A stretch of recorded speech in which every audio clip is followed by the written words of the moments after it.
voudrais vous proposer ce matin quelques partages, quelques pensées simplement pour partager un petit peu ce que le cœur de Dieu ou ce que la parole de Dieu voudrait tellement que nous réalisions, que nous vivions et que nous puissions mettre en pratique pour être heureux, pour être forts, pour être libérés même dans la difficulté. Vous savez, la parole de Dieu nous assure d'être des vainqueurs. On peut être vainqueur quand tout va bien. On peut être vainqueur sur la maladie, on peut être vainqueur sur la souffrance, on peut être vainqueur sur bien des choses. Mais il y a un état d'esprit que nous devons conserver lorsque l'adversité nous touche. C'est également être vainqueur lorsque nous traversons l'épreuve, lorsque nous la subissons, lorsque Dieu, la grâce de Dieu ne l'enlève pas, mais au contraire, lorsque la grâce et le plan de Dieu veulent nous fortifier au travers de cette épreuve. Tout le monde veut être débarrassé de l'épreuve, alors que certaines épreuves sont indispensables pour forger notre caractère, pour nous enraciner, pour creuser davantage nos fondations en Dieu. C'est pour cette raison que ce soit dans les bons comme dans les mauvais jours, le plan de Dieu, c'est que nous soyons forts, puissants, libres, persévérants et toujours plus que vainqueurs. Cela, c'est un petit peu le plan de la Bible. Et j'aimerais aussi en introduction rappeler que Dieu cherche des hommes, Dieu cherche des femmes, Dieu cherche des jeunes gens, des jeunes filles. Dieu vous cherche ce matin.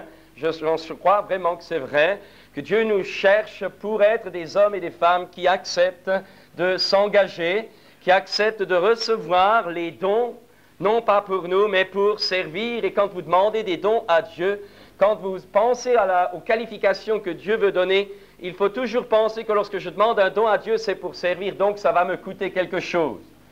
Ce sont ceux seulement qui acceptent de renoncer à bien des aises, qui acceptent de renoncer au train-train quotidien, qui acceptent de renoncer à certaines joies qui pour les autres sont légitimes, qui acceptent parfois de se charger de la croix, de suivre le Christ. C'est cela que Dieu appelle pour une œuvre pionnière, pour aller de l'avant. C'est cela que Dieu veut qualifier de ses dons. C'est cela que Dieu veut charger de sa plénitude, afin qu'ayant appris, ayant accepté de renoncer à eux-mêmes, ils puissent apporter aux autres toute la plénitude dont Dieu les a chargés. Jésus a dit, il y a plus de joie à donner qu'à recevoir. Et cette vision-là est pour ceux qui veulent être des hommes et des femmes forts. Des hommes et des femmes qui savent planter l'Évangile là où il n'est pas. Des hommes ou des femmes qui savent rester debout là où tout est contraire. Des hommes ou des femmes qui savent garder aussi la saine doctrine et qui savent aller contre vents et marées, les regards fixés sur celui qui est leur vie, sur celui qui est leur force, sur celui qui les rendra vainqueurs et celui qui bientôt reviendra afin que là où il est, nous puissions aller à sa rencontre. Le Seigneur est réellement celui qui cherche. Dieu cherche. Dieu cherche, tout le monde ne dit pas oui, tout le monde ne dit pas d'accord. Isaïe a dit, me voici, envoie-moi. Il avait réalisé qu'il y a plus de joie à s'engager à fond avec Dieu que de rester en arrière et d'avoir un cœur et une vie partagée. Et si vous voulez, vous retrouvez cette dimension toujours dans la Bible, dans le monde chrétien, dans les couples. Les uns sont appelés, les autres sont engagés, les troisièmes ils suivent. Mais ce que Dieu cherche, c'est des hommes pour les appeler, d'autres qui soient engagés, et les troisièmes, eh bien, Dieu veut les stimuler à aller toujours plus loin. Parce que j'aimerais rappeler ce matin que Dieu a un plan merveilleux pour chacun d'entre nous. Et je ne dis pas cela pour passer de la pommade, ni pour faire un petit peu la caresse, le petit bon Dieu, il est tout plein gentil. Non, Dieu a un plan merveilleux pour chacun d'entre nous, mais ce plan merveilleux est fort, ce plan merveilleux est viril, ce plan merveilleux est puissant. Dieu ne nous dit pas nous n'allons jamais souffrir, mais Dieu dit qui accepte de souffrir pour moi, alors je le fortifierai, alors je rendrai son front inflexible. Qui accepte de souffrir, de renoncer à lui-même pour se charger de sa croix et de me suivre, alors Dieu bénit, alors Dieu fortifie. Alors la puissance du Saint-Esprit devient réelle, alors la manifestation de l'Esprit est authentique, alors le feu de Dieu qui nous pousse produit ses fruits dans les cœurs, dans les consciences et amène les âmes de la mort à la vie, de la puissance de Satan à Dieu, du royaume de ténèbres au royaume de la lumière. Mais je voudrais ce matin aller un petit peu plus loin et rappeler ce matin l'importance, nous sommes le jour de la Pentecôte, c'est pas généralement, je ne respecte pas ça, mais ce matin je pensais que c'était après tout pas mal, de parler un petit peu de la Pentecôte. Et je vous invite à ouvrir dans le livre des Actes, d'ouvrir la Bible dans le livre des Actes au chapitre 1er, Actes, livre des Actes, chapitre 1er, verset 4. Comme Jésus se trouvait avec eux, il leur recommanda de ne pas s'éloigner de Jérusalem, mais d'attendre ce que le Père avait promis. Ce que je vous ai annoncé, leur dit-il. Car Jean a baptisé d'eau, mais vous, dans peu de jours, vous serez baptisés du Saint-Esprit. Alors les apôtres réunis lui demandèrent, Seigneur, est-ce en ce temps que tu rétabliras le royaume d'Israël? Il leur répondit, ce n'est pas à vous de connaître les temps ou les moments que le Père a fixés de sa propre autorité, mais vous recevrez une puissance, le Saint-Esprit survenant sur vous, et vous serez mes témoins à Jérusalem, dans toute la Judée, dans la Samarie et jusqu'aux extrémités de la terre. Et au chapitre 2, le jour de la Pentecôte, ils étaient tous ensemble dans le même lieu. Tout à coup, il vint du ciel un bruit comme celui d'un vent impétueux, et il remplit toute la maison où ils étaient assis. Des langues, semblables à des langues de feu, leur apparurent, séparées les unes des autres, et se posèrent sur chacun d'eux. Et ils furent tous remplis du Saint-Esprit, et se mirent à parler en d'autres langues, selon que l'Esprit leur donnait de s'exprimer. Or, il y avait en séjour à Jérusalem des hommes, des Juifs, hommes pieux, de toutes les nations qui sont sous le ciel. Au bruit qui eut lieu, la multitude accourut, et elle fut confondue parce que chacun les entendait parler dans sa propre langue. Ils étaient tous dans l'étonnement et la surprise, et ils se disaient les uns aux autres, « Voici, ces gens qui parlent ne sont-ils pas tous Galiléens ou de Galilée? Et comment les entendons-nous dans notre propre langue, à chacun dans notre langue maternelle? Parthes, Mèdes, Élamites, ceux qui habitent la Mésopotamie, la Judée, la Cappadoce, le Pont, l'Asie, la Phrygie, la Pamphylie, l'Égypte, le territoire de la Libye voisine de Cyrène, et ceux qui sont venus de Rome, juifs et prosélytes, crétois et arabes, comment les entendons-nous parler dans nos langues des merveilles de Dieu? Ils étaient tous dans l'étonnement et ne sachant que penser, ils se disaient les uns aux autres, que veut dire ceci? Mais d'autres se moquaient d'eux et disaient, ils sont pleins de vin doux. Alors Pierre se présenta avec les 11, et éleva la voix, ils étaient donc 12, et éleva la voix et leur parla en ces termes. Hommes juifs, et vous tous qui séjournez à Jérusalem, et vous tous ce matin 5 rue des 400 couverts, sachez ceci et prêtez l'oreille à mes paroles. Ces gens ne sont pas ivres comme vous le supposez, car c'est la 3e heure du jour. Mais c'est ici ce qui a été dit par le prophète Joël. Dans les derniers jours, dit Dieu, je répandrai de mon esprit sur toute chair, vos fils et vos filles prophétiseront, vos jeunes gens auront des visions, et vos vieillards auront des songes. Oui, sur mes serviteurs et sur mes servantes, dans ces jours-là, je répandrai de mon esprit, et ils prophétiseront. Ce matin, j'aimerais rappeler que le message de l'Évangile n'a pas changé plus loin dans le même chapitre, ou plutôt dans le chapitre plus loin. Il est écrit au verset 37, après qu'ils eurent entendu ce discours, ils eurent le cœur vivement touché, ils dirent à Pierre et aux autres apôtres, hommes frères, que devons-nous faire? Pierre leur dit, repentez-vous, et que chacun de vous soit baptisé au nom de Jésus-Christ pour le pardon de vos péchés, et vous recevrez le don du Saint-Esprit, car la promesse est pour vous, pour vos enfants, et pour tous ceux qui sont au loin, en aussi grand nombre que le Seigneur notre Dieu les appellera. J'aimerais ce matin, si vous voulez, peut-être vous choquer un petit peu, c'est fort possible, mais j'aimerais ce matin vraiment vous centrer uniquement sur les Écritures et uniquement sur la parole de Dieu. Le ciel et la terre, a dit Jésus, passeront, mais mes paroles ne passeront point. Et il faut savoir qu'une vraie foi chrétienne, la vraie foi de l'enfant de Dieu, n'est pas en premier ressort basée sur les expériences, n'est pas en premier ressort basée sur les choses qu'il a pu vivre, expérimenter, ou les choses sensibles. La première, la construction solide dans la vie d'un enfant de Dieu, c'est lorsque sa structure personnelle intérieure est construite sur les Écritures. Parce que les Écritures, elles, ne changent pas. Parce que les Écritures, elles, ne trompent pas. Parce que les Écritures sont la parole de Dieu. Et Dieu veille sur sa parole, Dieu la conduit, Dieu l'anime de son souffle. Dieu veille pour que cette parole produise son effet dans les cœurs, dans les vies, mais aussi dans la nature. Dieu est dans sa parole et ne revient jamais à lui sans avoir accompli son effet. Et celui ou celle qui accepte de construire sa vie sur les Écritures, celui-là ne peut être déraciné dans sa marche avec Dieu. Rappelez-vous la parabole du Christ, l'homme qui construit une maison sur le sable, la tempête est venue, le vent est venu, la pluie est venue, et la maison s'est écroulée parce qu'elle était construite sur le sable. L'autre, lui, construit sa maison sur le rocher, sur le roc. La tempête vient, l'orage vient, la pluie vient, le vent vient, elle tient debout. Pourquoi? parce qu'elle était construite sur le roc. Et le roc, c'est la parole de Dieu. Le prophète Jérémie, Dieu dit au travers de la bouche du prophète Jérémie, ma parole n'était pas comme le marteau qui brise le roc le plus dur. Frères et sœurs, j'aimerais ce matin dire que chacun d'entre nous ici, nous avons quelque chose de merveilleux, la parole de Dieu. Et cette parole de Dieu est capable de briser la conscience la plus endurcie.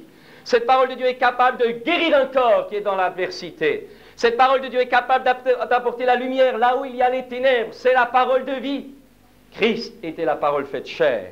Et lorsque nous acceptons la parole de Dieu, c'est Christ qui entre dans notre vie, c'est Christ qui vit dans notre cœur, et la puissance de résurrection du Christ agit alors dans notre être tout entier, esprit, âme et corps. La parole de Dieu.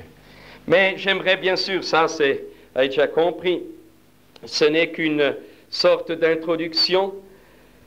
Dieu, bien sûr, Dieu voudrait tellement que nous réalisions l'importance de cette parole qui est aussi une semence, je le dis très vite en passant, la parole est une semence, la parole est une lampe, la parole a son effet, elle sanctifie, elle fait son travail de guérison, elle fait son travail de régénération, elle fait son travail d'enseignement, elle fait son travail de purification, elle nettoie nos fausses conceptions, elle nettoie les profondeurs de notre être, pour que l'homme de Dieu, la femme de Dieu, l'enfant de Dieu soit homme ou femme accompli, propre, dira la parole de Dieu, à toute bonne œuvre. Quel est le plan ce matin pour chacun d'entre nous dans ce jour de Pentecôte? C'est que nous soyons des hommes et des femmes construits à l'intérieur de nous-mêmes, sur les Écritures, qui ne nous fions pas à nos impressions ni à nos intuitions sans contrôle, mais qui, ayant construit notre vie sur la parole, eh bien Dieu puisse alors nous baptiser dans le Saint-Esprit, nous inonder de sa puissance, nous revêtir de sa force et nous envoyer comme ambassadeurs dans ce monde qui a tant besoin. Par la nouvelle naissance, nous sommes placés en Jésus-Christ et la parole de Dieu nous rappelle que par la vie de résurrection, Dieu nous a fait asseoir ensemble en Jésus-Christ dans les lieux célestes. Cette position en Christ doit se développer par la connaissance de la parole, par la purification et l'autorité de la parole, par la parole de Dieu, de nos cœurs et de nos vies. Mais une fois que nous sommes prêts, Dieu nous reparachute sur la terre. Dieu nous renvoie dans le monde, baptisés de l'Esprit, pour détruire les œuvres du diable, confesser et proclamer que Jésus n'a pas changé, qu'il est le même hier, aujourd'hui, éternellement, que sa puissance est sans limite et que celui qui croit verra la gloire de Dieu. Le croyez-vous ce matin?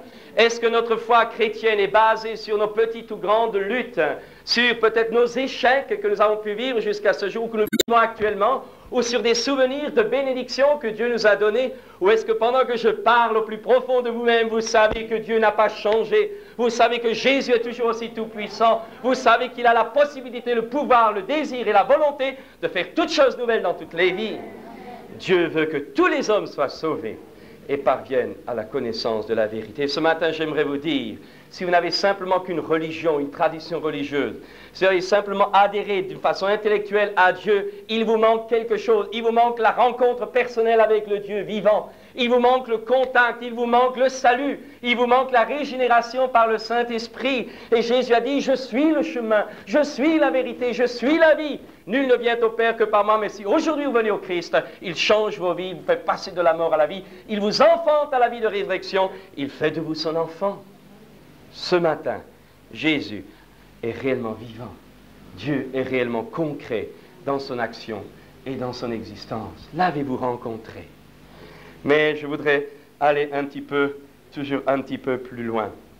Lorsque nous réalisons le jour de la Pentecôte, donc les apôtres étaient là, attendant ce que le Seigneur avait promis. Vous remarquerez dans la première lecture, nous avons lu Jésus qui leur dit, vous recevrez une puissance. Cela, c'est une promesse. Dieu ne nous demande pas de croire et la foi, il dit aussi, tu recevras une puissance. Ça ne sert à rien d'avoir la foi si je n'ai pas la puissance pour la réaliser. Et Dieu veut non seulement donner la foi par sa parole, mais nous donner sa puissance pour agir en conformité à notre foi. Dieu veut que l'abondance du cœur puisse s'exprimer au dehors.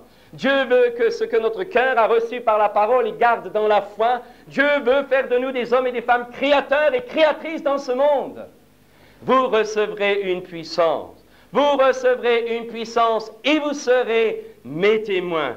Pas les témoins d'une dénomination. Vous savez, souvent, Mais je ne dis pas de témoins du pentecôtiste, hein. Non, pas ça. Nous sommes les témoins de Jésus-Christ, celui qui a changé nos vies, celui qui a bouleversé notre existence, celui qui nous a libérés de nos péchés, celui qui nous a rendus justes devant Dieu et celui qui nous oint de Saint-Esprit et de force. Pourquoi faire? Pour aller détruire les œuvres du diable et confesser, proclamer que Dieu n'a pas changé, qu'il aime l'être humain et qu'encore aujourd'hui, il peut faire toutes choses nouvelles dans une existence. Vous recevrez une puissance. C'est une promesse de la Bible et elle est pour chacun d'entre nous. Je vous rappelle le dernier passage que j'ai lu, quand ils eurent leur cœur, quand ils entendent dire ça, ils eurent le cœur vivement touché et dire les uns aux autres, mais qu'est-ce que ça veut non, plutôt ils dirent, qu'est-ce qu'il faut faire? Alors Pierre leur dit, repentez-vous, soyez baptisés pour le pardon de vos péchés et vous recevrez. Vous recevrez. J'aimerais vous dire que la foi chrétienne n'est pas une foi où il faut constamment espérer pendant 20 années et jamais rien vivre. J'aimerais rappeler ce matin que lorsque Dieu dit « crois et tu verras », nous devons voir et nous pouvons voir. J'aimerais vous dire que lorsque Jésus dit « vous recevrez une puissance », ça se vit en pratique, c'est une expérience concrète. Dieu veut nous donner sa puissance. Dieu veut nous donner sa force. Dieu veut nous donner sa vitalité divine. Non seulement Dieu, par la nouvelle naissance, nous rend participants de sa nature divine, mais Dieu veut nous oindre de puissance. Pourquoi? Pour que nous soyons forts. Ton Dieu ordonne que tu sois puissant. C'est un ordre de Dieu, c'est la volonté de Dieu, c'est le désir de Dieu, c'est le but de Dieu, c'est le dessein de Dieu, c'est le plan de Dieu pour chacun d'entre vous. Dieu veut vous donner sa puissance. Pour que cette puissance puisse pleinement se libérer, il faut que le vase de terre que nous sommes soit apte à la recevoir. Alors il faut accepter une certaine construction, il faut accepter une certaine mise à jour, il faut accepter de se débarrasser de ce qui peut-être parfois nous gêne, il faut accepter de nous séparer de ce qui est un obstacle par rapport à la sainteté, à la présence de Dieu. Vous ne pouvez pas avoir la puissance de l'Esprit Saint si dans votre vie vous conservez volontairement des choses qui attristent le Saint-Esprit. C'est impossible. C'est impossible. Si quelqu'un vous dit « tu as qu'à croire, tu seras baptisé », non. C'est ceux qui ont un cœur pur qui verront Dieu. C'est ceux qui auront accepté de donner leur vie, qui auront confessé leurs péchés. L'apôtre Pierre le dit, confessez vos péchés, repentez-vous, faites-vous baptiser et vous recevrez. Il ne faut pas mettre la charrue avant les bœufs, il ne faut pas offrir non plus un évangile trop facile que dans l'expérience par la suite on se rend compte que les gens n'ont pas la capacité de suivre ou n'expérimentent pas. Mais ceux qui réellement mettent leur vie en jour devant Dieu, ceux qui mettent à leur confiance dans le sang du Christ, qui lave, qui purifie de tout péché et de toute iniquité. Ceux qui réellement croient que le Seigneur a payé pour leurs péchés et qui se mettent alors au bénéfice de cette mort expiatoire. Ceux qui acceptent de recevoir en eux le Christ ressuscité d'entre les morts, qui vit et qui ne peut plus mourir, passent eux aussi de la mort à la vie. Eh bien, ceux-là, Dieu veut les inonder de sa plénitude et leur donner d'aller de l'avant dans un esprit de conquête, dans un esprit de victoire, dans un esprit de servitude, parce qu'ils savent réellement qui est Dieu, ils savent réellement en qui ils ont cru. Ce matin, où en êtes-vous? Où en êtes-vous dans votre relation avec Dieu? Où en êtes-vous dans cette expérience concrète? Je vous ai dit tout à l'heure qu'il fallait construire sa vie sur la parole, c'est vrai, mais une réelle marche avec Dieu entraîne les expériences. La marche dans la parole entraîne l'accomplissement de la parole. Le centre, le rocher, c'est ma vie construite sur les Écritures, mais la récompense de ma foi, c'est de voir l'exaucement des promesses que Dieu m'a données. La récompense de la foi, c'est la vue. La récompense de la foi, c'est la vue. Si tu crois, a dit Jésus, tu verras la gloire de Dieu. Voyez-vous la gloire de Dieu dans votre vie ce matin, chers amis? Connaissez-vous l'effusion de l'Esprit? Êtes-vous renouvelé quand il c'est nécessaire dans la puissance d'en haut? Connaissez-vous l'efficacité du sang de Jésus qui est capable encore aujourd'hui de purifier n'importe quel cœur, n'importe quel esprit, vous débarrasser de l'esprit d'accusation et vous libérer de l'accusateur? Parce que lui, il veut nous détruire. Tu as fait ça, tu as fait ça. Oui, je l'ai fait, mais mon Père m'a pardonné. Oui, je l'ai fait, mais le sang m'a purifié. Oui, je l'ai fait, mais je vais dans la foi au Fils de Dieu. Et j'avance, oubliant ce qui est en arrière. Je cours en avant vers le but, les regards fixés sur Jésus. Avez-vous cette vision? Elle est merveilleuse. C'est la vision de Pentecôte, ça. Hein? C'est la vision de la journée où Dieu envoyait son esprit et où les apôtres furent remplis, les disciples furent remplis. À partir de ce moment-là, ils n'ont plus fermé les verrous, ils n'ont plus peur de ce que le monde craignait, ils n'ont plus appelé conjuration ce que le monde appelait conjuration. Ils connaissaient Dieu, ils connaissaient sa puissance éternelle, ils filaient. Allez frères, on se lève, on sort dehors. Hein? Ils y allaient. Le feu de l'esprit, la puissance de Dieu en action. Vous serez mes témoins à Jérusalem, en Samarie, en Judée, Samarie et jusqu'aux extrémités de la terre. Mais, car bien sûr, vous savez bien que ce n'est pas seulement là que je veux vous arrêter, je voudrais ce matin insister un tout petit point sur la force de la parole quand elle est prononcée, quand elle est dite, quand elle est vécue par quelqu'un qui est rempli du Saint-Esprit. Dans le livre des Proverbes, je vais aller vite, la mort et la vie sont au pouvoir de la langue, et quiconque l'aime en mangera le fruit. Proverbe 6 aussi nous rappelle que nous pouvons être liés ou déliés ou enlacés ou libérés par ce qui sort de notre bouche. Et dans Apocalypse 12, je vous le rappelle, ils l'ont vaincu par le sang de l'agneau et par la parole de leur témoignage. La parole prononcée a une importance extraordinaire. Et par la parole que nous prononçons, nous pouvons créer ou nous pouvons lier, empêcher l'œuvre de Dieu de se faire. Et Jésus dira, par tes paroles, tu seras justifié, et par tes paroles, tu seras condamné. Il est important ce matin que nous réalisions la valeur de ce qui sort de notre bouche. Vous savez que Moïse a perdu la possibilité d'entrer en Canaan tout simplement parce qu'à un moment donné, il a parlé trop à la légère. C'est simple, c'est bref, c'est net, mais il n'a jamais pu y mettre les pieds. L'autre jour, quand je lisais ça, c'était d'ailleurs ce matin, quand je lisais ça dans mon culte personnel, j'étais sidéré. Si tu as intérêt à mettre une garde à ta bouche, parce que peut-être que les autres verront la bénédiction vers laquelle tu soupires, alors que toi tu passeras à côté, parce que tu as été négligent ou léger dans ce qui sort de ta bouche. La Bible nous dit que tout est écrit pour notre instruction. Ce qui sort produit quelque chose. C'est important que nous soyons clairs. Alors pourquoi cela produit-il quelque chose? J'aimerais vous rappeler donc que lorsque nous sommes nés de nouveau, notre être intérieur est régénéré, l'Esprit de Dieu vient dans notre esprit, et ensuite par le baptême du Saint-Esprit, nous sommes immergés dans l'Esprit. Par la nouvelle naissance, le Saint-Esprit nous immerge dans le corps de Christ, et par le baptême du Saint-Esprit, le Seigneur Jésus nous immerge dans le Saint-Esprit. Ce n'est pas la même chose. Et à partir de ce moment-là, notre être tout entier doit être à l'intérieur rempli de la parole, et avec la parole qui produit la foi, et puis la puissance de Dieu, au travers de laquelle Dieu veut alors se servir de nous pour faire ses œuvres qu'il a préparées d'avance afin que nous les pratiquions. Mais j'aimerais surtout vous dire une chose, c'est qu'à partir de ce moment-là, ce que je crois dans mon cœur va devenir créateur, va engendrer des choses dans le monde visible et dans le monde invisible si c'est réellement l'émanation de l'Esprit. Et si ce n'est pas l'émanation de l'Esprit, ça va amener des choses négatives. Si ça vient du malin ou de l'homme, ça peut rester stationnaire ou négatif. Si ça vient de Dieu, alors ça crée. Ça crée quelque chose. Je le dis pour ceux qui ne sont pas là, normalement je rappelle simplement que Dieu a créé l'univers par sa parole. L'esprit est là, le besoin est là. C'est la parole de Dieu qui crée l'étincelle et qui fait bouger les choses.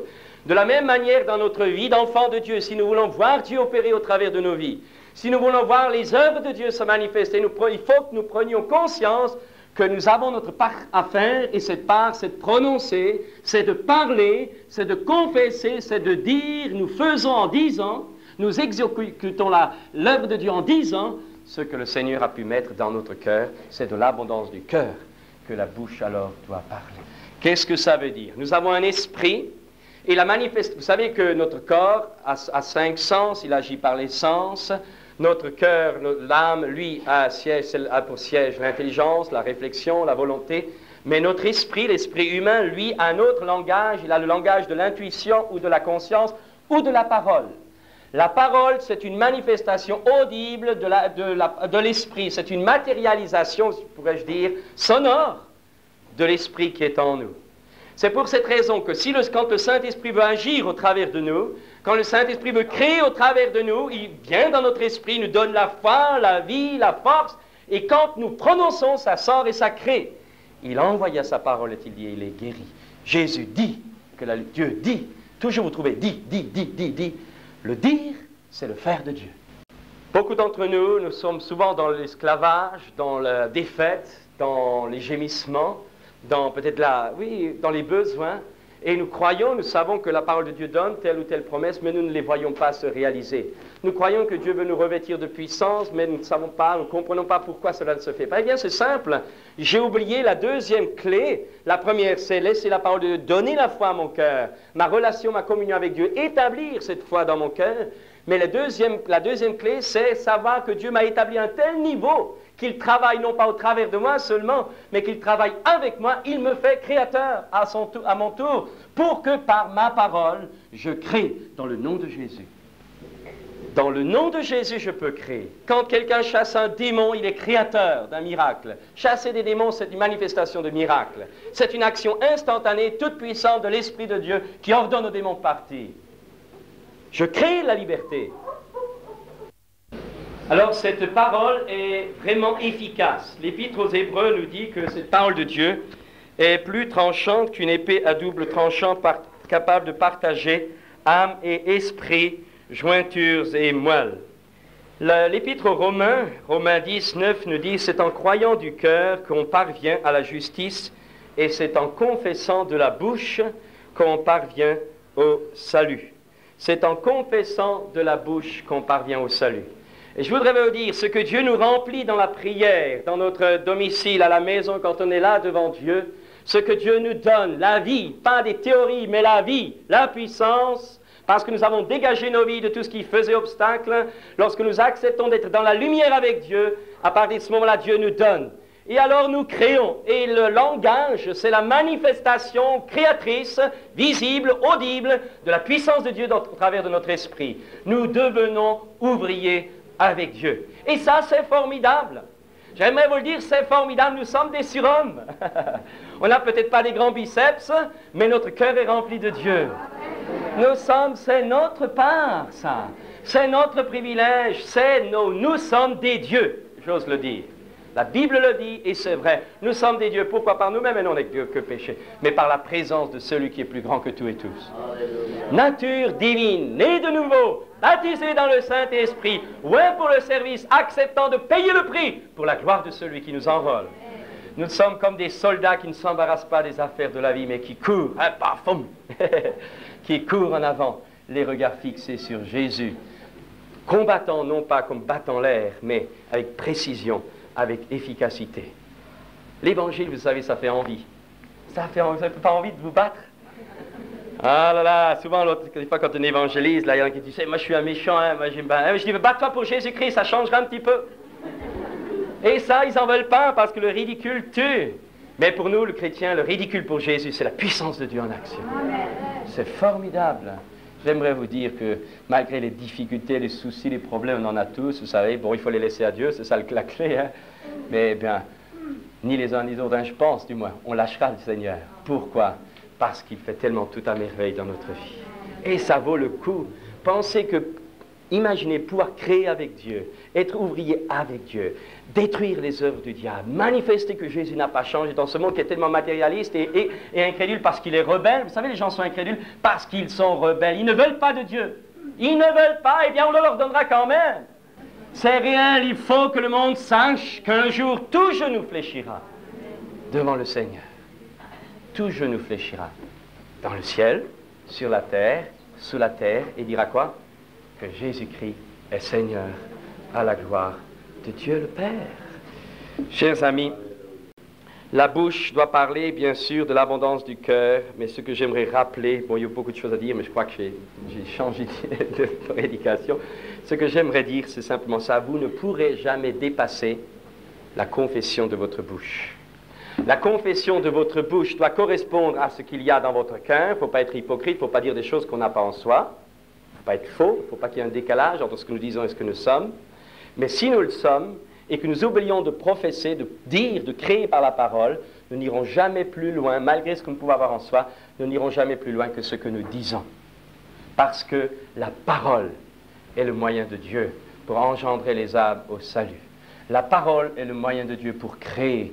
La parole est le moyen de Dieu pour chasser les démons. La parole est le moyen de Dieu pour guérir. La parole est le moyen de Dieu pour manifester son royaume. C'est par la parole que tout a été créé. Nous vivons dans un siècle et dans une période d'audiovisuel. Hein? Alors, quand on dit audiovisuel, c'est que les gens veulent voir. On veut voir. Alors, on essaye d'amalgamer ou de présenter l'Évangile sous forme d'image. Vous savez, je vous le dis honnêtement, hein, je crois que ça peut aider parfois, mais il faut que ça reste toujours très petit, très sobre, parce que quand on matérialise les choses, ça devient un obstacle à la foi. C'est la parole qui engendre la foi, ce n'est pas la vue. Il faut bien comprendre cela. Alors, que des fois il y a quelque chose, mais il faut faire attention. Nous vivons actuellement, les gens veulent être satisfaits, les gens veulent voir, alors les gens veulent, on veut voir, on veut voir, on veut voir, on veut voir. Alors que la Bible, elle dit crois, crois, crois, crois, crois, crois. Et pourquoi les chrétiens sont-ils tellement faibles? Pourquoi quand vous regardez maintenant la littérature en circulation, vous avez de tout, de tout. Vous avez de tout, même des pensées contradictoires. Et tout est vendu, tout est mis en circulation, de tout. Les uns disent, il ne faut pas faire ça, les autres disent, il faut le faire. Les uns disent, fais comme ça, les autres disent, fais pas comme ça. Et tout dans le même magasin, dans la même chose, ça passe. Et les chrétiens, ils avalent. Et chacun se fabrique sa petite vie chrétienne en trouvant un alibi dans les livres qu'il lit. Mais la Bible, elle dit à la loi et au témoignage, à la parole. C'est elle qui un jour nous jugera. Et j'aimerais vous dire que, et ça, franchement, je le pense, et vous savez, vous ne m'enlèverez pas ça de mon cœur, je pense qu'il y a une sérieuse mondanisation qui s'installe dans les chrétiens et dans l'Église. C'est pour cette raison que les chrétiens n'ont plus vraiment l'esprit de prière. Les chrétiens ne savent plus intercéder, on le voit bien dans les réunions. Les chrétiens ne savent plus être forts dans la bataille. Il leur faut une ambiance, il leur faut quelque chose à voir, il leur faut que ce soit bien, il faut que ça plaise. Alors que Dieu, lui, nous dit, est-ce que tu payes le prix là où ça ne te plaît pas? C'est toute là l'évangile, c'est le faux évangile qui rentre. On veut une belle atmosphère, on veut être bien habillé, on veut être attractif, on veut avoir de la belle musique, on veut avoir une belle prédication, on veut avoir un bel rassemblement. La Bible ne parle pas comme ça. La Bible ne cherche pas à satisfaire la chair. Elle ne cherche pas à être acceptée par la chair. La Bible parle à la conscience. C'est la parole, pas la vue, la parole. Frères et sœurs, la vue peut être utilisée, mais elle doit l'être très faiblement. Parce que Dieu agira toujours par la parole. Dès que vous matérialisez quelque chose, c'est toujours détruire un petit peu la vérité. Une matérialisation détruit la vérité, plus ou moins. Parce que c'est jamais tel qu'on le présente. Tandis que la parole, vous ne présentez rien, vous dites, et l'Esprit de Dieu agit. Ce matin, j'aimerais vous dire, vous savez, un jour je discutais avec quelqu'un, il me disait, oui, vous savez que, je prends le cas de la musique, parce que c'est tellement évident, vous avez des gens, il y en a qui sont pour la musique à fond, les autres sont totalement contre, ça dépend des milieux religieux dans lesquels vous avez, les uns sont pour chanter avec des instruments, les autres sont contre les instruments, enfin bref, il y a de tout pour faire un monde. Bon, le problème n'est pas là. Mais je vous dis personnellement que la musique pour louer Dieu, dans des moments où c'est dans notre cœur, est très bonne. Mais la musique comme moyen, comme technique, c'est un danger. De la même manière que le système de faire des louanges quand on est ensemble, histoire de créer une technique de groupe, c'est un danger. Ça, je le dis, j'en suis convaincu. Parce que ça, c'est pas l'évangile. Ça, c'est pour plaire aux gens, pour créer une bonne ambiance, pour qu'on soit heureux, pour qu'on... Mais c'est pas la vie, c'est pas la puissance. Et la Pentecôte, elle, c'est la puissance de Dieu. Chacun qui connaît Dieu, chacun qui vit avec Dieu, chacun qui paye le prix pour Dieu, chacun qui prie quand tout est noir, quand tout est sombre, alors on est là sur la brève. Seigneur, tu étends ta main et tu manifestes tes œuvres. C'est ça la vraie puissance, c'est ça la vraie vie. Chers amis, ce matin, avez-vous besoin d'une ambiance ou est-ce que vous connaissez Dieu personnellement et est-ce que vous êtes loin de Saint-Esprit et de force? Je ne dis pas qu'il faut, à cause de ça, avoir une mauvaise ambiance. Peut-être pas dire non plus ce que je n'ai pas dit, mais je dis nous ne devons pas chercher ces choses, ça doit être le produit de notre cœur, et non pas le moyen pour y parvenir. Chers amis, ce matin, j'aimerais vous dire qu'il y a une puissance dans la parole. Nettoyons nos vies de tout ce qui n'est pas conforme aux Écritures. Et ensuite, une fois que nous avons nettoyé sans pitié, ça c'est pas conforme à la Bible, ça c'est pas conforme, dites pas mais ils le font ici. Un jour quelqu'un m'a dit ils le font en Amérique. Ben d'accord, ils le font en Amérique, mais ils l'ont pas fait dans la Bible. Alors, on est américain, on est biblique. Mais non, mais c'est vrai, on est français, on est quoi? On n'est pas français, on n'est pas américain, on n'est rien, on est citoyen des cieux. Et notre cité à nous, c'est dans les cieux. Et ce que la Bible dit, ça le compte. Alors, chers amis, j'aimerais vraiment vous pousser ce matin à réaliser d'abord, à mettre à jour par les Écritures, non pas par tous les bouquins qui se lisent. Les uns disent tu peux te maquiller, les autres disent il ne faut pas te maquiller, les autres disent tu peux mettre le voile, les autres disent il ne faut pas mettre le voile. Bref, que dit la Bible, elle? Que dit la Bible, elle? Sur la famille. Alors là aussi, vous avez toute une littérature sur la famille. Les uns disent ça, les autres disent ça. On ne sait plus, alors chacun s'arrange à sa manière. Mais que dit la Bible? Mais que dit la Bible? Pendant un certain temps, j'aimerais vous proposer quelque chose. Mettez de côté toute votre littérature. C'est fou ce qu'on vend comme livre, comme cassette, etc. Mettez tout ça de côté pendant un certain temps et tenez-vous devant la parole. Vous verrez que des choses même que vous avez lues sont à mettre de côté. Pourquoi? Parce que ce sont des hommes qui parlent. Mais là, c'est Dieu. ce matin, qu'est-ce qui dirige votre vie? Ce que vous avez lu ou ce que la Bible dit? Je ne dis pas ça pour vous faire des reproches, je dis simplement ça pour vous montrer la clé de la puissance. Et la clé de la puissance, Dieu veut nous la donner. Elle est en nous. Notre désir sincère d'être soumis aux Écritures. Personnellement, je dis encore une dernière fois, mais je pense sincèrement que quelqu'un qui n'a pas accepté de se soumettre aux Écritures n'est pas vraiment converti. Il est à la porte, il est tout ce que vous voulez, mais la vraie conversion, c'est l'acceptation de se soumettre à l'autorité des Écritures. Il est écrit, je m'incline, on ne discute plus. Notre esprit français cartésien, allez, à la poubelle. Seigneur, ta parole est la vérité. Alors quand on a ainsi accepté que sa vie soit nettoyée, purifiée et construite, alors remplie de la parole, que la parole de Dieu habite abondamment, dit l'Épître aux Philippiens, abondamment, plein de la parole. Alors Seigneur, maintenant je suis prêt, tu vois, il ne me manque plus que ton baptême de l'Esprit. Hein. Seigneur, alors maintenant renouvelle-moi dans la puissance. Seigneur, donne-moi, Seigneur. Allez hop, et on se tient devant Dieu jusqu'à ce que ça descende. Et on se tient par la foi, on ne dit pas Seigneur, je ne vois rien, je ne sens pas. Seigneur, je te le demande, c'est que ça va descendre en expérience. Je crois que je l'ai reçu dans la foi parce que je crois que je le verrai. Croyez que vous l'avez reçu et vous le verrez s'accomplir. Et alors je me tiens devant Dieu dans la persévérance, dans la persistance, dans la foi, sachant que ce qu'il promet, il le donne. Et Dieu donne encore de sérieux baptêmes du Saint-Esprit. Dieu les donne. On n'est pas des vaincus, ou quand il faut évangéliser, il n'y a plus personne. Baptisé de l'Esprit, mais quand il faut évangéliser, les gens ont peur. On a peur de se singulariser, on a peur de porter même le badge. Je suis étonné parfois de voir les gens qui ont eu peur de porter le badge. Mais bon sang,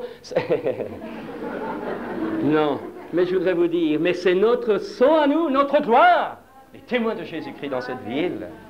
Tiens, je ne l'ai pas. Je l'ai oublié sur l'autre costume. Mais enfin, bref, j'aimerais simplement rappeler ce matin, c'est que Dieu veut vraiment faire de nous des hommes et des femmes puissants. Puissants, hey, puissants, des hommes et des femmes qui prononceront la parole. Et ouin, alors n'oubliez pas cela, prononcer la parole, la confession de la parole, c'est piétiner. La confession de la parole, des promesses que j'ai serrées dans mon cœur, c'est déboucher sur la plénitude, c'est briser les liens spirituels, c'est obliger les démons à partir, c'est établir le règne de Dieu là où on se trouve. Partout où notre parole va, le règne de Dieu est là. Car la parole est vivante. Elle est le Seigneur.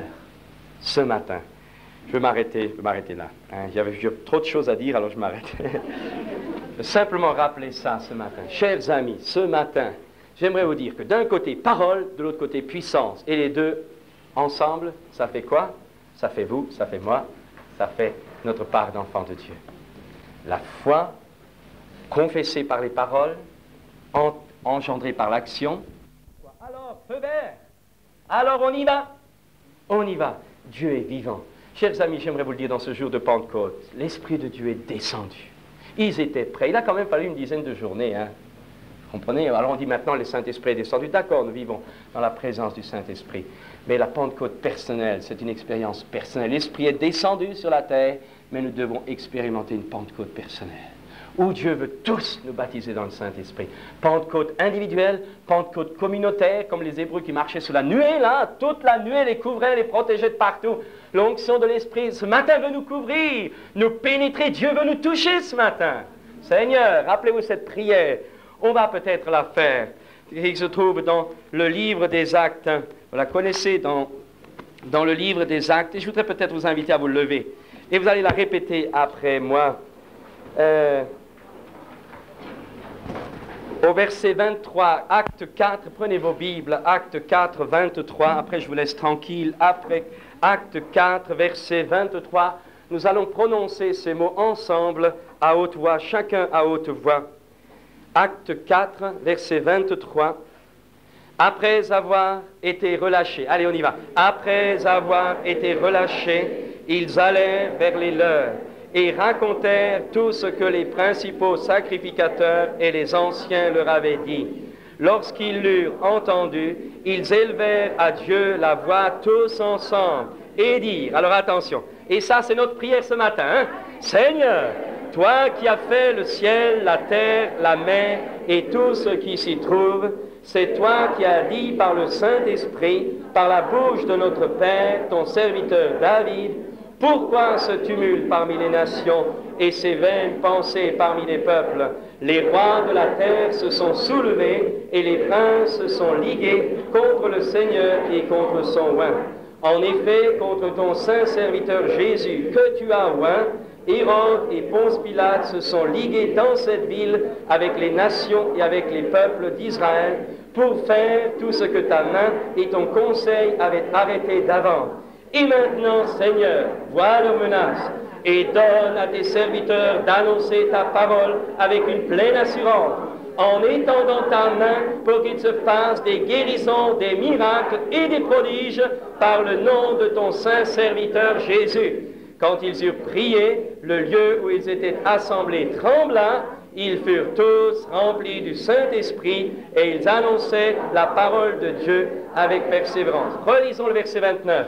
Et maintenant, Seigneur, vois leurs menaces et donne à tes serviteurs d'annoncer ta parole avec une pleine assurance, en étendant ta main pour qu'il se fasse des guérisons, des miracles et des prodiges par le nom de ton saint serviteur Jésus. On dit tous ensemble, Amen. On va prier ensemble à haute voix. Seigneur, allez, Seigneur, tu étends ta main sur nous ce matin.